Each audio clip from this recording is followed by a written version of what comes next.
right after me and my wife purchased this house, we had like crazy buyer's remorse. And literally to this day, she still says she does not want this house.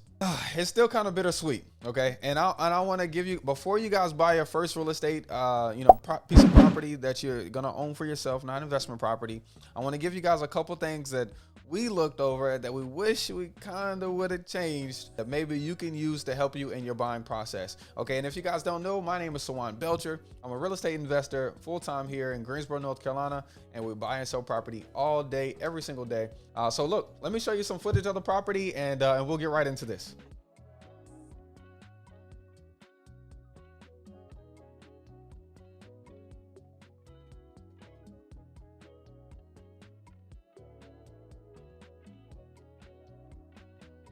So, hey guys, look, my wife literally, last night we just got back in from Florida, and she's just like, oh my gosh, I'm so ready for the next house. Okay. And let me tell you, so we bought this house, when we were pretty young. We were in our 20s. I think we were 25 at the time when we purchased it, or 25 or 24. I can't remember. And we bought this house as a fixer upper. We got a great deal on it, but we just don't know. Okay. Because, so the fees, number one, with the broker, we just didn't really know anything. So, I think we paid like 3 points on the front. Now, after being in real estate for a while, 3 points is not bad, but at the same time, I know I could have gotten better, and at that time, I wasn't looking at money the same way. Cause now I look at, hey, what is going to be the best money product, for us?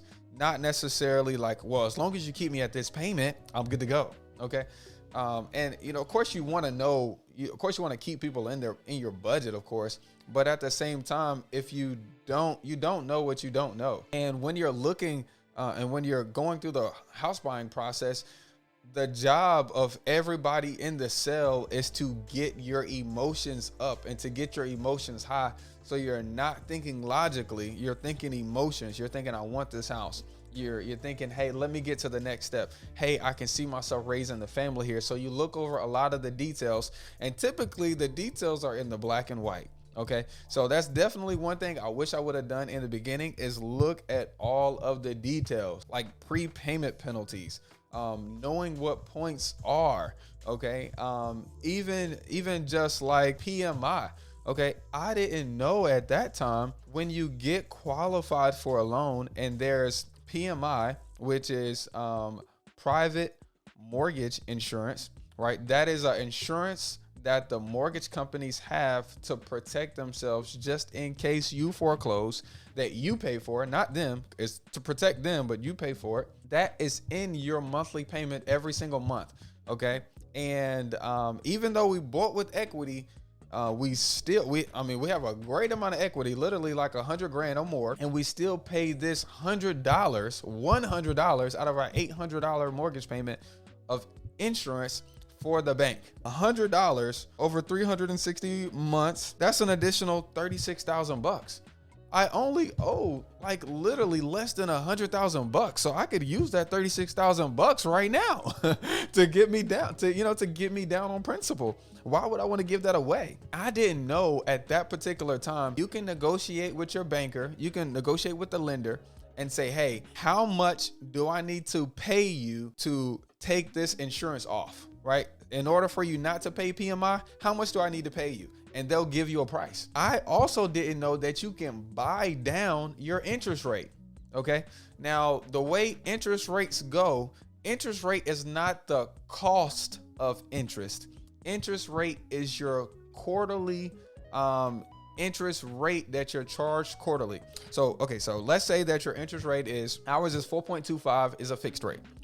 Every quarter, every 3 months, the bank does a calculation and says, hey, this is how much your interest is right now. And they divide it up over 3 months. And that's how much you pay out of each and every month during that quarter. And every month they add it up differently. So your best bet to pay less interest is to pay down your principal as fast as you can, so you pay less interest. Now your cost of interest over a 30-year period is typically 2 or 3 times your loan amount. So we got 119. Put it in your amortization calculator. Just go to bankrate.com and put in amortization, and you'll find out if you just make the minimum payment. Okay, for us is $790 over 30 years. We end up paying about $350,000 for our $119,000 house at the time. That is the true cost of interest. I didn't know that. Imagine if instead of a 4.25 rate, I could have paid $1,000, $2,000 at the time to buy down the rate a point and a half. That could save you 1 point. Literally can save you $70,000. In my case, it can save me $70,000 over the period of time. So $2,000 to save $70,000. Of course I would do that. But I didn't know that because of the lack of knowledge at the time. Okay. Another thing was the lady, she lived in the house. Okay. And like I said, she was older. She was about 80 at the time when we purchased it. And we found the property off market. So we literally just knocked on her door. But our agreement was on the day of closing, she would be out. Okay. Out means that all of her stuff is out. Okay. In my opinion, at the time, I assumed that out would mean that she would clean the house, would sweep it, would make sure it's ready for us to move into. But that wasn't the case. Literally, she didn't move not a drop of a dime. Okay. Apparently she needed the money before she could actually physically move her stuff out of the house so she could use the money to get an apartment, to then pay a mover to then move her stuff. So literally after we purchased the house, it wasn't until a full month after we purchased the house that we were actually in it. And the thing was, being in it, like I said, it wasn't clean. This lady had been here since 1964. Okay. They built the house brand new in 1964 and is now, I forget the year. I think it was 2007 years back. Do the math. And that's how much dirt and grime was in here. So I remember being in here for probably 2 more weeks after the month that she had finally moved out, just cleaning the property, cleaning the walls. And now I'll never, ever for the personal house that I live in, unless I don't mind that the house wasn't clean. I just wish I would have had a chance to know it so I could negotiate that.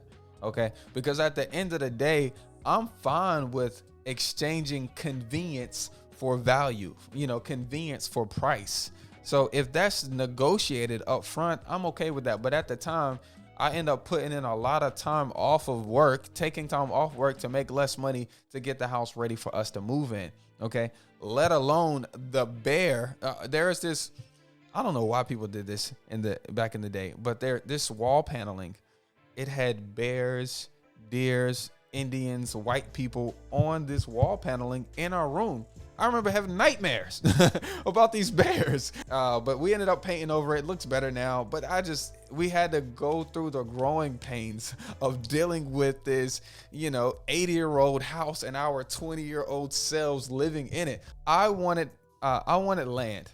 She said she wanted brick, and this is where we ended up. She said yes at the same time that I said yes, but for whatever, my wife still kicks me in the A every time we're in this house because it doesn't have a basement that she wants. It doesn't have the second story that she wants. And I hear it all the time. Okay.